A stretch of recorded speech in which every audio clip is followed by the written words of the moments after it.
Hola amigas, hola amigos, gracias por estar nuevamente en sintonía de nuestra plataforma La Mesa Redonda. Les saluda Sergio Marín Cornavaca. Hoy es martes 8 de junio del año 2021. Vamos a conversar como todos los martes con el doctor Edgar Parrales Castillo. El doctor Parrales Castillo ya se encuentra con nosotros conectado vía Skype. Pero, hola Edgar, ¿qué tal? Bienvenido nuevamente, ¿cómo estás? Un placer, bien, gracias, muy amable. Gracias. Con tu venia, Edgar, presento un breve resumen de las noticias políticas que han ocurrido en el transcurso de la mañana del día de hoy. Hoy, atendiendo la cita hecha por el Ministerio Público, el precandidato Félix Maradiaga se presentó junto con su abogado, el doctor Roger Reyes. Tenemos imágenes de la llegada de él, pero eso sucedió a las 9:16 minutos exactamente. Son las 12, digamos las 12:18 minutos y todavía no sale Félix Maradiaga de las instalaciones del Ministerio Público. No se ha recibido ningún tipo de comunicación, según reportan miembros de la Coalición Nacional y de la Unidad Nacional. Veamos y escuchemos lo que dijo Félix en el momento de su llegada a cumplir con la cita que le realizó el Ministerio Público esta mañana. Cuando uno tiene las manos limpias y la conciencia limpia, como la tienen todos los presos políticos, como la tienen también los familiares que resisten desde afuera, precisamente con la confianza de que sus hijos van a salir también libres. Yo vengo acá, como repito, confiado en que a pesar de todo lo que se nos pueda venir encima, el régimen es la verdadera minoría frente a una nación que quiere trabajo, una nación que quiere paz, que quiere libertad, que quiere justicia, y eso es lo que hemos estado haciendo. Así que Félix, van dos precandidatos ya detenidos, Cristina Chamorro y Arturo Cruz.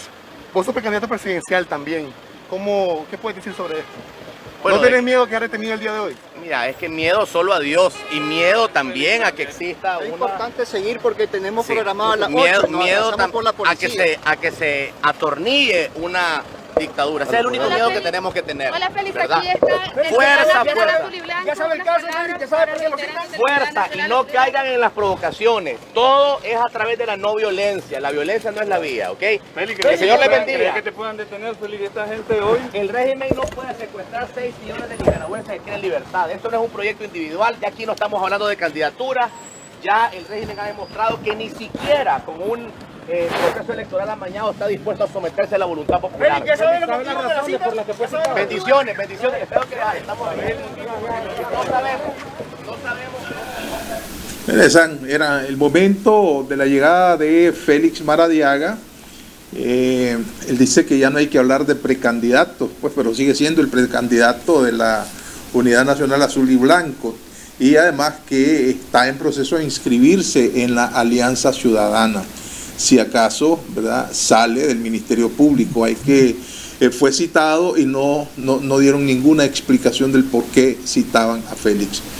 En esas mismas instalaciones, Jesús Teffel, ex integrante del Consejo Político de la Unidad Nacional, se presentó a solidarizarse con Félix Maradiaga. Escuchemos lo que nos dijo a un grupo de periodistas de Nicaragua Actual y de otras plataformas mediáticas como el Boletín Ecológico y Artículo 66, Jesús Teffel, el día de hoy.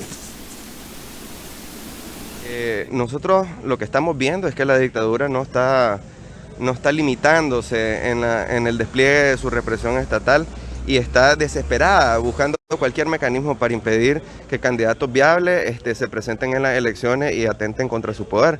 Entonces, bueno, ahorita básicamente tenemos varios precandidatos o secuestrados o presos casa por cárcel o acusados, y estamos viendo que Ortega, a través de su detención de todos los poderes del Estado, pues está cerrando la ruta electoral. Nosotros como nicaragüenses debemos continuar impulsando una ruta electoral porque es la única forma cívica en la que se puede cambiar un gobierno o una dictadura, pero es Ortega el que está cerrando las puertas por el momento. Tenemos que seguir denunciando. Bueno, muchas gracias. Jesús Tefel es miembro de la Unidad Nacional Azul y Blanco o del Consejo Político de esta institución. Ahora vamos a escuchar las declaraciones del periodista Eduardo Enríquez, editor del diario La Prensa, que también fue citado en calidad de entrevista, pues para hacer una entrevista, porque en realidad no dicen para qué son citados. Escuchemos las declaraciones del periodista Eduardo Enríquez, editor del diario La Prensa, al momento en que salía de su cita en el Ministerio Público. ¿Citar? ¿Para cuándo le dieron la cita? No, me van a avisar, dice. No tenemos ningún dato hasta el momento. Voy a esperar a ver que me vuelvan a llamar. ¿Qué pregunta fue la que hicieron? No hubo nada, ni siquiera entré. Ahí en la recepción me dijeron que le avisaban que había que reprogramar. Bueno, el punto es aquí que lo único que se ha hecho es periodismo. La fundación lo que ha hecho es apoyar al periodismo. Eso es todo lo que yo sé y lo que les puedo decir a ellos. Y que todos los periodistas que hemos sido citados, lo único que hemos hecho es periodismo independiente. Así que, pues no sé qué importancia pueda tener una declaración mía para ellos, porque eso es todo lo que les puedo decir. Eduardo, ¿para cuándo le dieron la cita? No me dijeron, me van a llamar de nuevo, dicen. Eduardo, ¿podés explicarle, estamos a través de Radio Corporación transmitiendo también a la población, qué significa el periodismo independiente y el periodismo oficialista? Bueno, el periodismo independiente es el que trata de fiscalizar el poder, porque ese es nuestro trabajo. En una república el poder no puede caer, no puede estar concentrado en una sola mano y nuestra tarea es estarlo fiscalizando, sobre todo en una situación como esta donde no hay poderes paralelos que lo puedan controlar. Entonces, el periodismo independiente es vital para cualquier sociedad. No tiene nada que temer, Eduardo. Pues yo no tengo nada que temer, que como les digo, lo único que hemos hecho es periodismo. Perdón, ¿había una pregunta más, muchachos? Sí, ¿cómo considera usted esta acción en contra de la ciudad de Chamorro, sus trabajadores y más de 20 periodistas? Bueno, esas son las declaraciones que dio esta mañana a su salida después de una cita. Fueron citados, pero al mismo tiempo uno llega ahí y le suspenden la cita y se la reprograman. Así anda la justicia orteguista en nuestro país. Bueno, vamos a conversar con nuestro buen amigo Edgar Parrales, que ya se encuentra con nosotros. Edgar, bueno, estamos asistiendo a una serie de eventos insólitos y además terroríficos, porque no pueden ser, digamos, adjetivados o calificados de otra forma. De repente, un académico como el doctor Arturo Cruz regresa a Nicaragua vía el aeropuerto, ¿verdad? Es detenido y pasado al chipote, según algunos cercanos a él, pero realmente no se sabe dónde está, dónde lo tienen. No han querido dar explicaciones ni a sus familiares ni a su abogado defensor. Ayer se registró un allanamiento en su residencia y nadie explica absolutamente nada. También eso mismo ha ocurrido con la señora Cristiana Chamorro, que está prácticamente secuestrada en su propia casa de habitación. Y ahora no sabemos si Félix Maradiaga va a salir de la fiscalía, si va a quedar en libertad o va a ser trasladado al chipote o a donde sea. Estamos en una indefensión terrible, Edgar. Sin embargo, pese a todos estos hechos que se han dado, la reacción de la comunidad internacional ha sido sistemática, fuerte, ya no quiero decir contundente, porque si bien es cierto el pueblo de Nicaragua es sabio cuando dice ya estamos hartos de tantos comunicados, esos comunicados no han cambiado la voluntad de Daniel Ortega. En tu experiencia como embajador de Nicaragua en la OEA, ¿qué significan estos comunicados? ¿Qué puede esperar la sociedad nicaragüense, el ciudadano común, de esta reacción que ha habido por parte de la comunidad internacional? Te escuchamos, Edgar, bienvenido nuevamente. No, mira, yo creo que las reacciones, pues antes de todo, acabo de ver en una noticia de última hora que Félix Maradiaga acaba de salir del Ministerio Público en este momento. Bueno, en todo caso, refiriéndome a lo que me estás preguntando sobre la reacción de la comunidad internacional, yo creo que hay que balancear, porque hay unos ciertos expresiones que son, digamos, de, de rechazo o de lamento, pero hay otros que son de condena, en un sentido más enérgico, e inclusive de señalamiento de que van a tomar acciones drásticas y fuertes contra el régimen Ortega Murillo, como por ejemplo las declaraciones de los congresistas norteamericanos, que han dirigido misiva al presidente de los Estados Unidos para que actúe de la manera más contundente en contra de estas acciones del gobierno nicaragüense. En ese sentido también han hablado, digamos, representantes del gobierno de España, el ministro de Relaciones Exteriores de Alemania, el ministro de Relaciones Exteriores de República Dominicana, que fue objeto de una diatriba de parte del canciller nicaragüense, representantes también del Reino Unido, de Suiza y del Departamento de Estado de los Estados Unidos.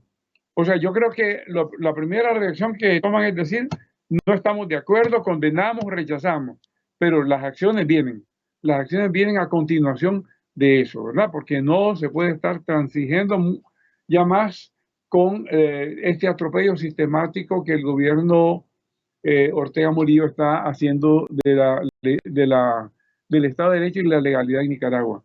Fuiste bastante modesto al decir que estas acciones son, dijiste, como irregulares, no recuerdo el término, usaste insólitas y otro término, insólitas y tremebundas, creo que dijiste. Bueno, pero me parece que es más que eso. Son acciones ilegales y son acciones criminales. Ilegales porque han tergiversado totalmente el debido proceso. Y criminales porque, por ejemplo, el Ministerio Público ha hecho acusaciones falsas, ha usurpado funciones, en cuanto que se ha arrogado la facultad de inhibir a los candidatos, a las personas a las que citó, y la inhibición no es una facultad del Ministerio Público. Por lo tanto, usurpó funciones y eso tiene una penalización en el Código Penal de Nicaragua. Han violado el domicilio porque llegó la policía sin orden de captura de parte del juez. Ha habido retención ilegal. A Cristiana Chamorro la tienen en su casa. Es cierto que ya hubo juez que le dedicó de casa por cárcel, pero hubo un tiempo antes de eso en que la estaba reteniendo ilegalmente en su casa sin orden judicial. Y al mismo tiempo hubo secuestro. En tanto que al no haber una orden judicial, las acciones de la policía son ilegales. Y estaba secuestrando a esa persona, a como secuestraron a Arturo Cruz del aeropuerto para el Chipote, ¿verdad? Hay violación también del derecho de habeas data, porque se llevan, sin tener orden judicial, se llevan computadoras, celulares, documentos, archivos y todo lo demás. Es violación también del derecho fundamental de habeas data, que tiene su penalización en el Código Penal. Hay apoderamiento indebido de bienes, se llevan las cosas, ¿verdad? Y lo malo es que no es que se las lleven y que las investiguen, que no las devuelven, se quedan con ellas, se quedan con un montón de cosas para siempre, ¿ya? Y eso es robo. Luego, aplicación de medidas inconstitucionales.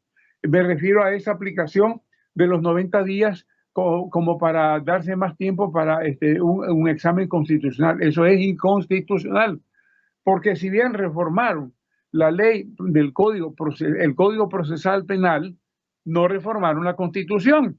Y esa reforma del Código Procesal Penal contradice a la Constitución Política de la República. Y voy a volverlo a decir porque es bueno machacar sobre esto para que todo el público en general lo entienda. Artículo 142 de la Constitución Política. La Constitución Política es la Carta Fundamental de la República. Las demás leyes están subordinadas a ella.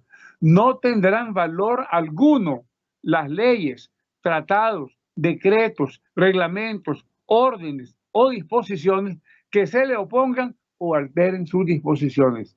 Esa reforma al artículo 243, ¿verdad? Del Código Procesal Penal, que alarga a 90 días el periodo de examen e investigación teniendo presas a las personas, eso es inconstitucional.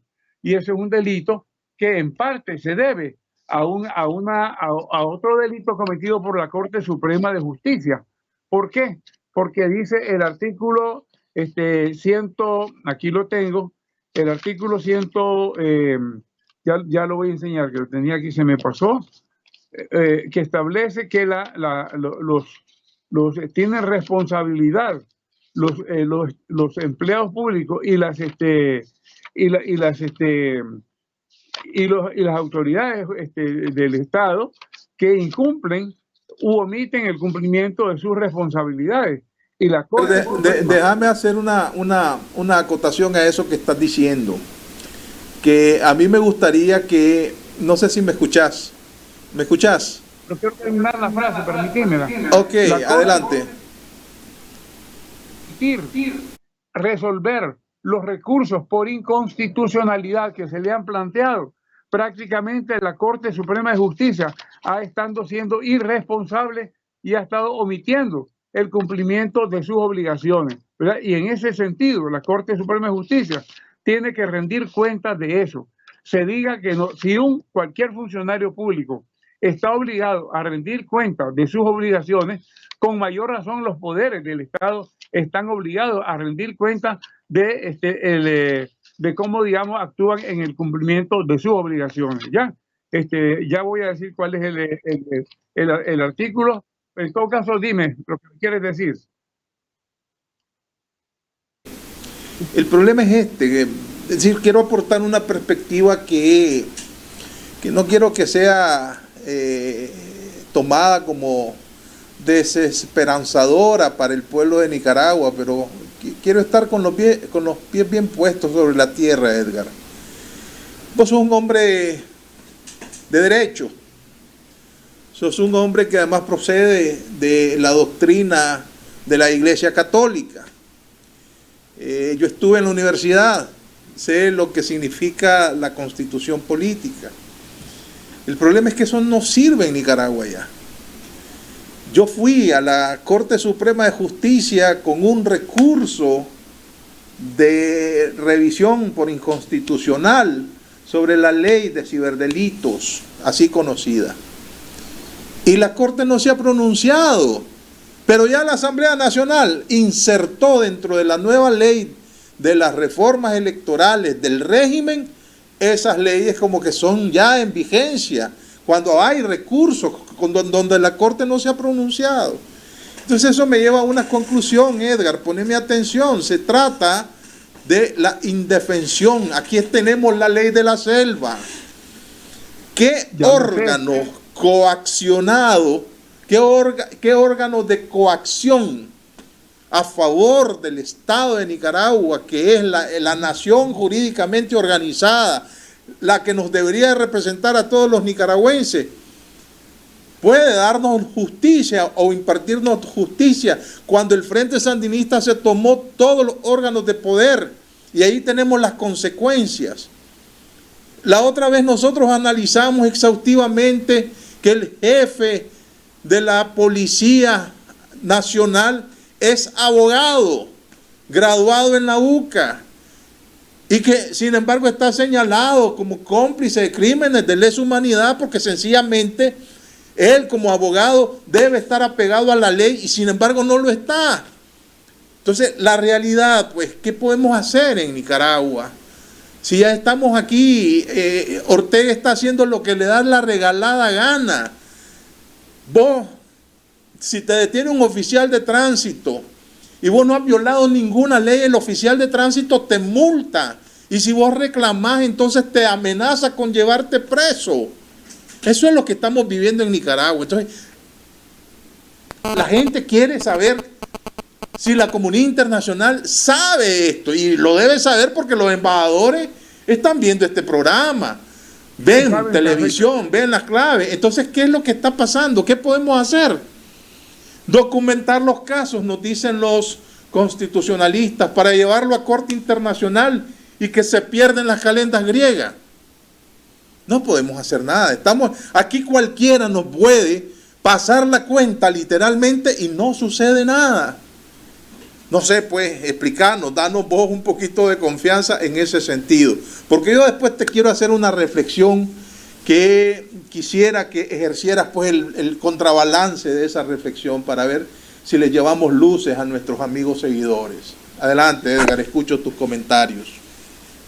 precisamente porque estamos en un estado de hecho que ha violentado totalmente el Estado de Derecho.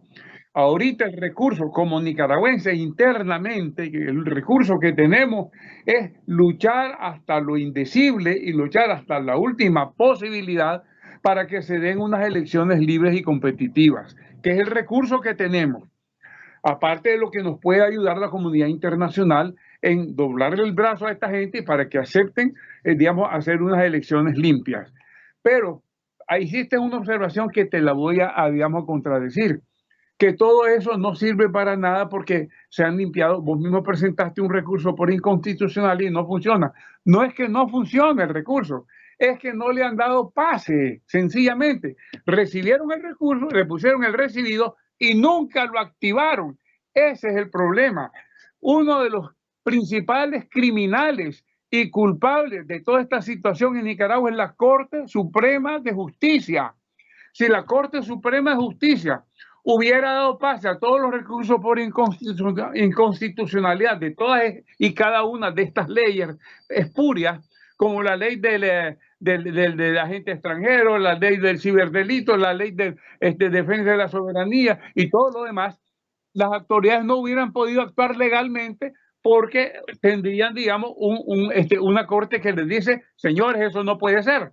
A la corte omitir sus responsabilidades tiene una inmensa responsabilidad con los nicaragüenses y con la historia de Nicaragua. Mira lo que dice el artículo 131 en su última frase. Los funcionarios y empleados públicos son responsables personalmente ante el Estado de los perjuicios que causaren por abuso, negligencia y omisión en el ejercicio del cargo. ¿Y qué mayor negligencia u omisión puede haber que la de la Corte Suprema de Justicia, que ya está el meollo, el punto del asunto, que si ellos habrán dicho, la ley de ciberdelito, inconstitucional, la ley de agente extranjero, inconstitucional, la ley de defensa de la soberanía del pueblo, inconstitucional, y hubieran dicho inconstitucional todas estas leyes, el Estado no hubiera podido proceder como ha estado procediendo, porque mientras la Corte no lo diga, el Estado está utilizando estas leyes como que funcionaran. Entonces, ese es el punto, que tenemos que reivindicar la vigencia del Estado de Derecho, de la legalidad, de la constitucionalidad, que esa es la base de una sociedad democrática, del funcionamiento independiente de la justicia. Entonces, tal vez la gente no entiende, digamos, la importancia y la trascendencia de esto, pero como abogado y conocedor del derecho, y todos los abogados estarían conmigo de acuerdo, tenemos que luchar por restituir esa legalidad, esa institucionalidad. Inclusive, cuando se llegue al cambio de poder, toditos los fiscales, toditos los policías, toditos los jueces, toditos los órganos del Estado, llámese el legislativo, el Consejo Supremo Electoral, Corte Suprema, Ejecutivo, Contraloría, todos los que hayan actuado en contra de la ley van a tener que rendir cuenta de sus actos, porque tiene que ser así. Tenemos que reivindicar la vigencia de la ley, la legalidad, tenemos que reivindicar el derecho. Es decir, ahorita no podemos, pero tampoco podemos renunciar a reivindicarlo. Lo vamos a reivindicar hoy, mañana, pasado mañana o cuando sea, o aunque se hayan muerto, tal vez lo sacamos de la tumba, lo ponemos en un asiento al cadáver y ahí lo sentenciamos, ¿verdad? Pero los tenemos que reivindicar. Yo te dije que iba a ejercer hoy, o que iba a plantearte, ¿verdad? A vos y a nuestro público, a nuestros seguidores, una lectura que he venido cavilando, que he venido reflexionando y atando cabos.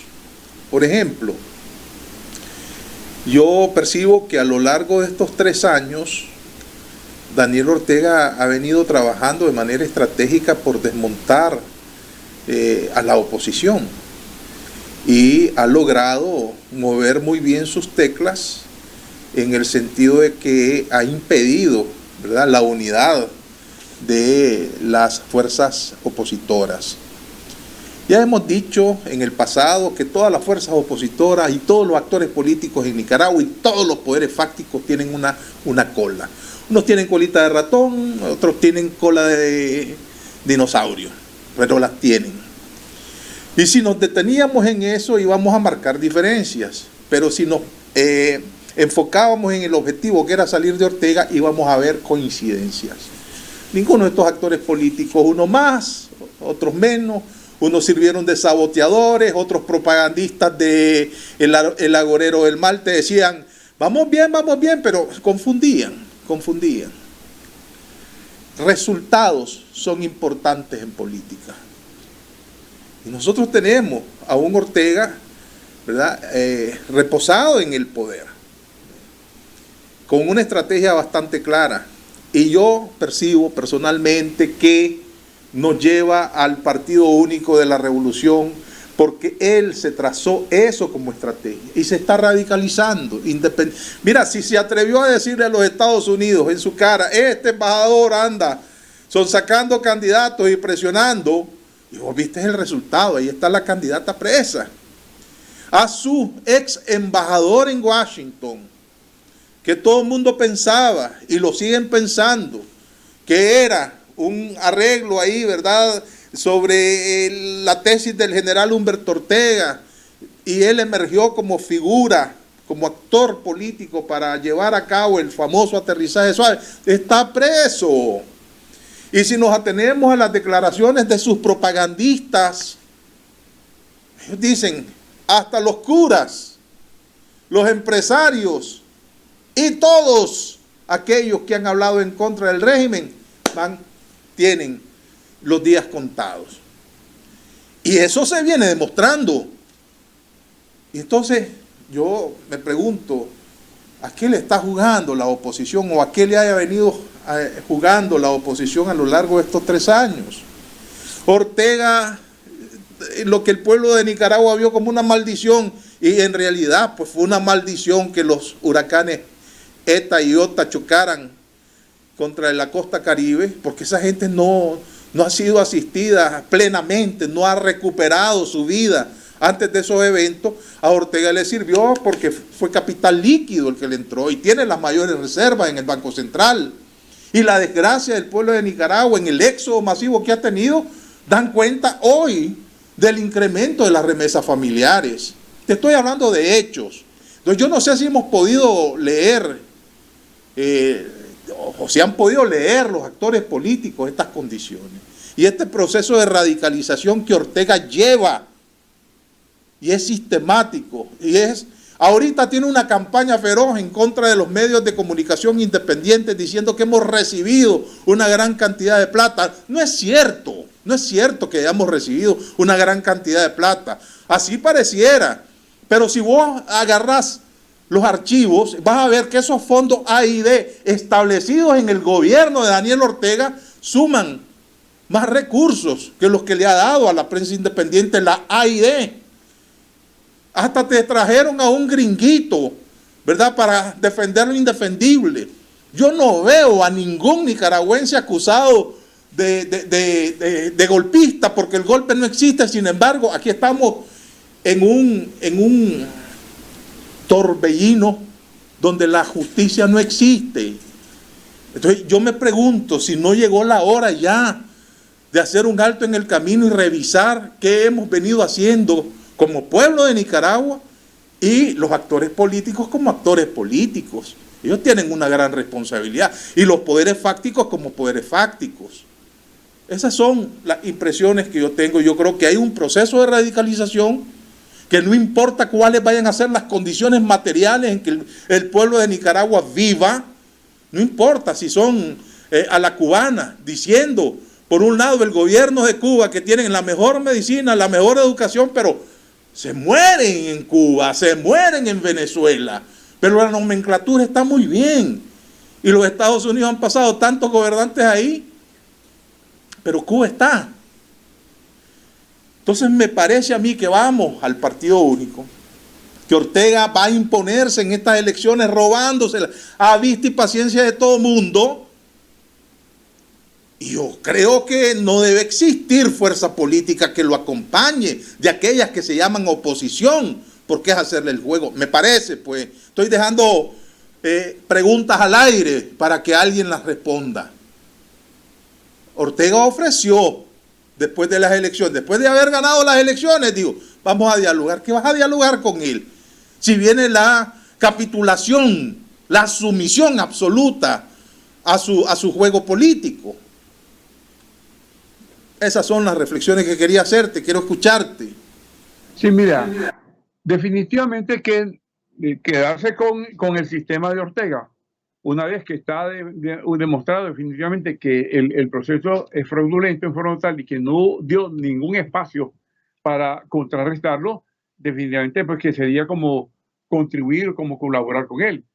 Pero para mí la lucha debe darse hasta el último momento en que sea posible. Cuando ya no sea posible, habrá que decir, señores, definitivamente este es un proceso sin ningún lugar a duda fraudulento y contra el cual no se ha podido, por más que hemos tratado de luchar, no se ha podido ningún embate. Pero que mientras haya siempre una posibilidad de lucha, hay que hacerla, ¿ya? Por otro lado, es cierto que estamos con una realidad, pero precisamente estamos tratando de revertir esa realidad. Estamos tratando de volver a lo que tiene que ser, al Estado de Derecho, ¿ya? Porque precisamente una democracia funciona en Estado de Derecho, si no, no funciona de ninguna manera.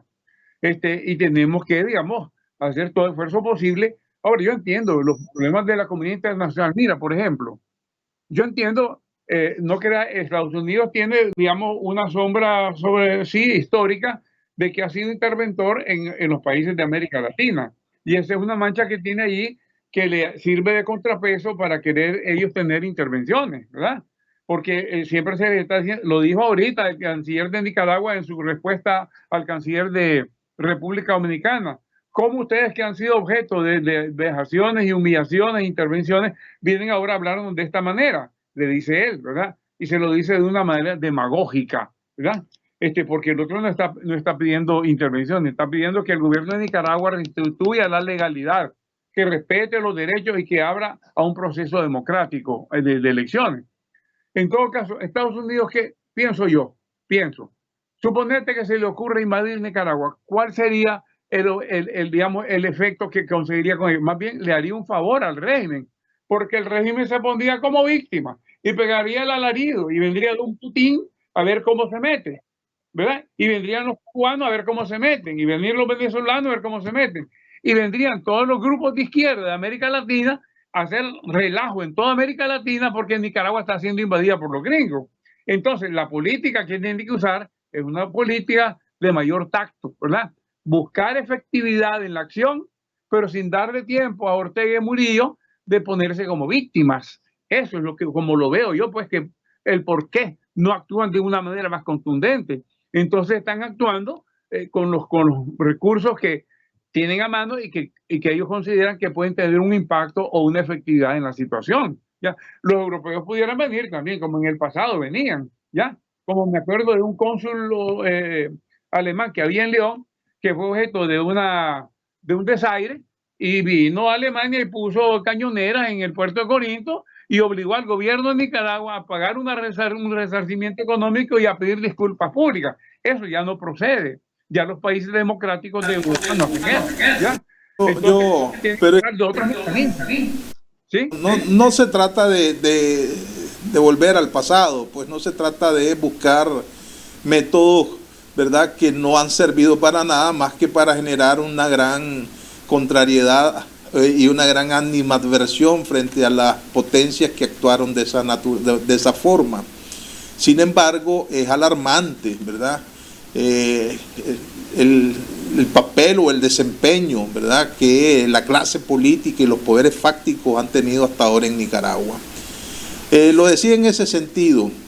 Yo sé, ¿verdad?, que tal vez mi comentario va a ser muy mal interpretado, pero yo estoy en la obligación de hacérselo ver a nuestros seguidores y de alertar para que juntos busquemos estrategias correctas, patrióticas, que nos den como resultado un verdadero cambio en Nicaragua. Ese es el afán. Edgar, yo tengo una entrevista grabada con el doctor Hugo Rodríguez. Anteriormente, pues grabé la entrevista para poderles llevar una perspectiva sobre lo que ha ocurrido en el Perú. Hay muchas cosas que se están diciendo del Perú.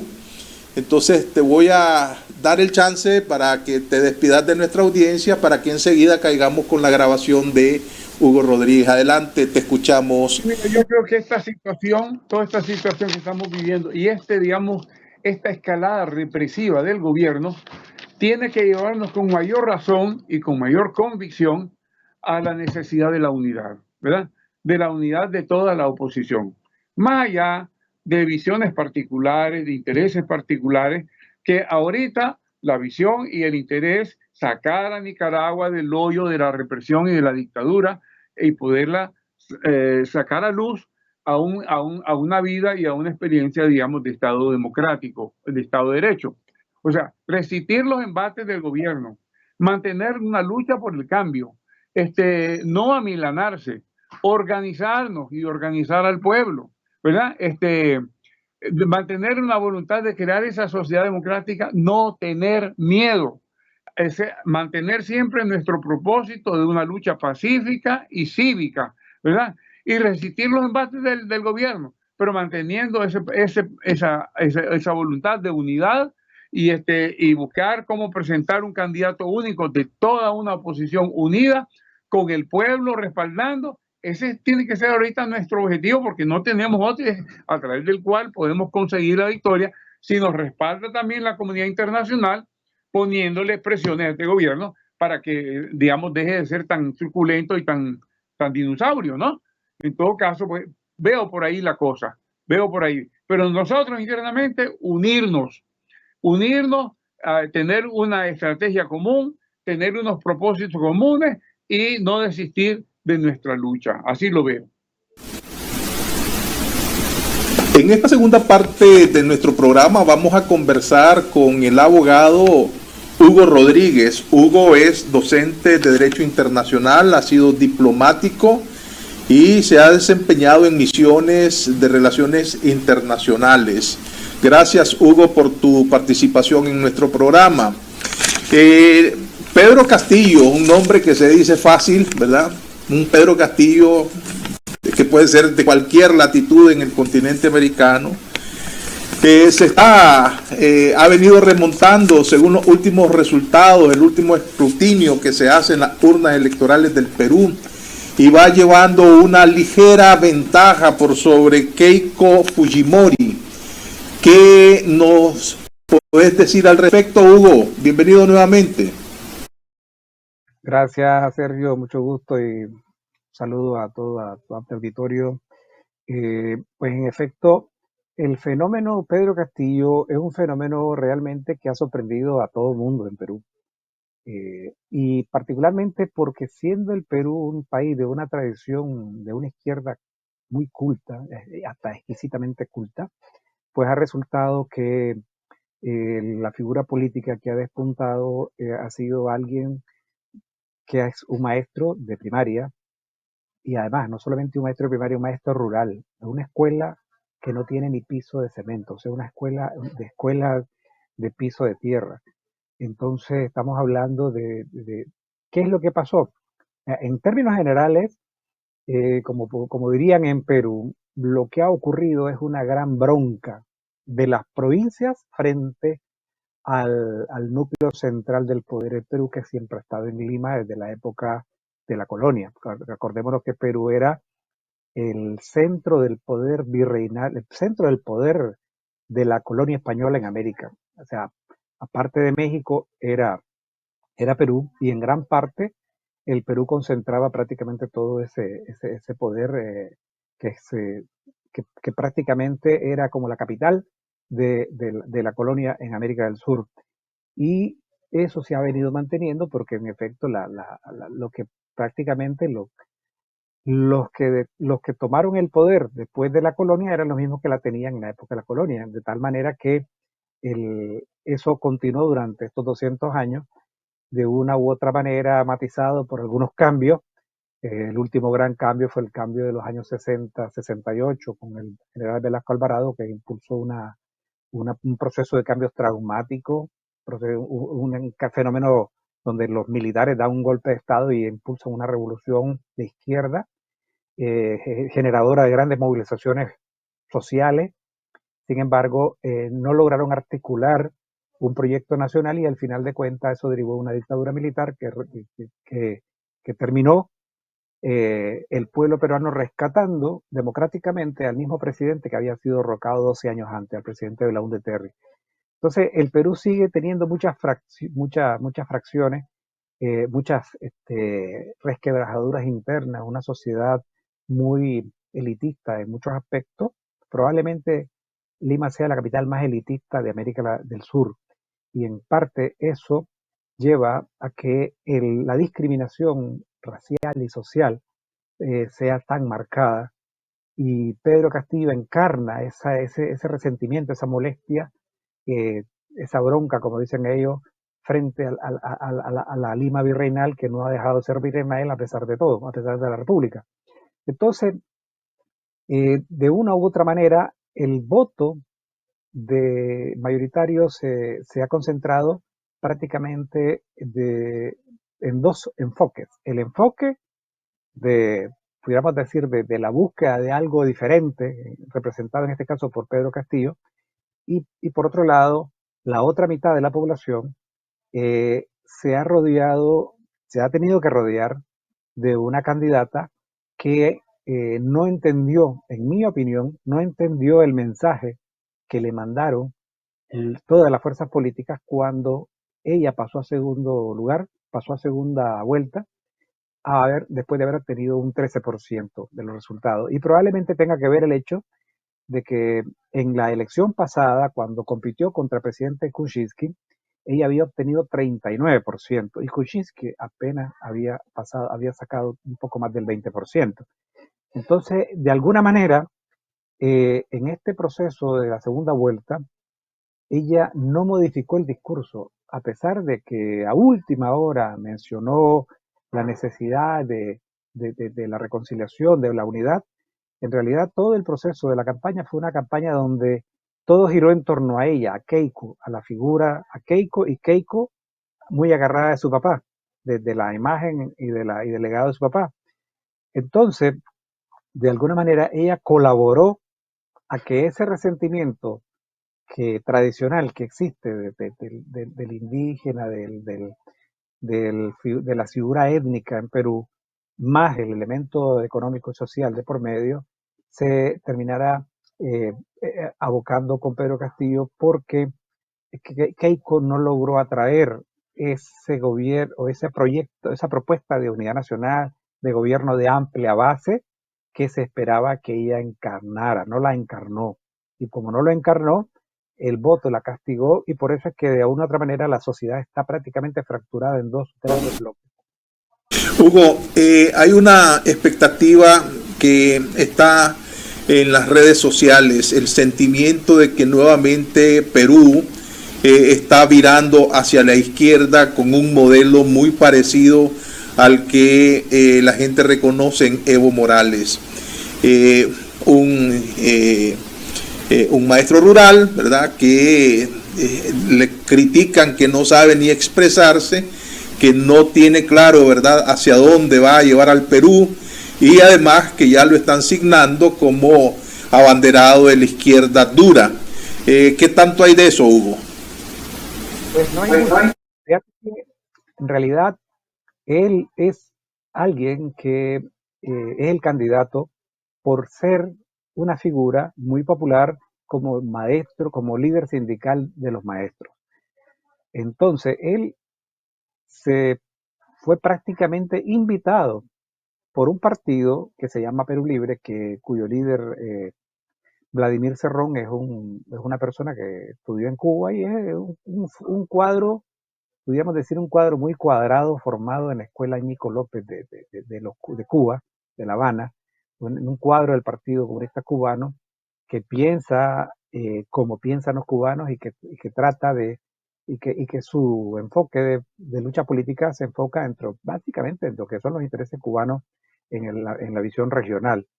Sin embargo, Cerrón, que fue gobernador de la provincia, de la región de Junín, no dio una buena imagen, porque tiene dos sentencias por corrupción, y está en apelación, está en casación su caso, de manera que, y por su mala imagen no pudo ser candidato, entonces él se buscó muy astutamente a un candidato que tuviera la popularidad y invitó a Castillo, y Castillo aceptó, y Castillo hizo un trabajo muy rural y muy provinciano, de manera que él prácticamente pasa la segunda vuelta obteniendo el 19% de los votos, que es el voto de una izquierda dura tradicional.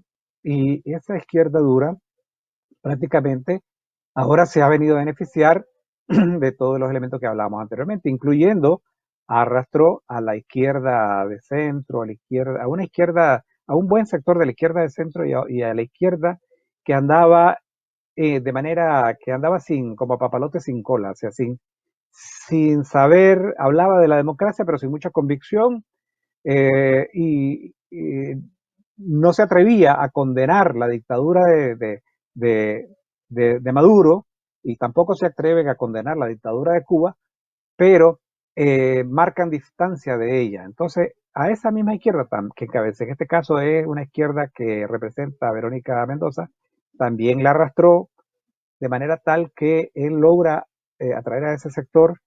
Sin embargo, ¿quién es Pedro Castillo? Pedro Castillo es un evangélico, en primer lugar, es un maestro rural, no es marxista, es un evangélico, es una persona muy genuina políticamente, es un producto del pueblo peruano muy genuino, sin mayor formación teórica, de manera tal que aun cuando el entorno político que lo rodea es un entorno que simpatiza con Evo Morales, es muy difícil que el fenómeno de Evo Morales que se dé en Perú, particularmente porque los poderes fácticos no son los mismos poderes fácticos que Bolivia, de una u otra manera, permitieron a Evo Morales esos cambios.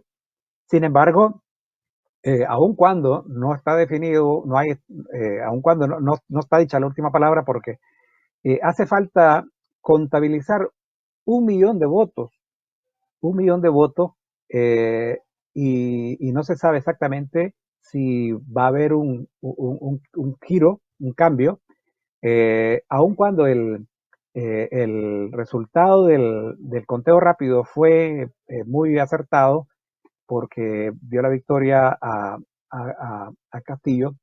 En realidad, en el Perú el fenómeno es que el voto en el exterior ha inclinado la balanza, no es la primera vez. En la ocasión pasada, el voto en el exterior inclinó la balanza a favor de Kuczynski. Y en esta ocasión, muchos consideran que el voto en el exterior va a darle a Keiko Fujimori la victoria. Sin embargo, la tendencia natural es que se mantenga esa diferencia y en todo caso se acerque, pero en todo caso Castillo mantenga la ventaja. Por consiguiente, estaríamos hablando de que va a ser un gobierno muy débil, no solamente con todos los poderes fácticos en contra, sino además con un parlamento donde va a ser minoría.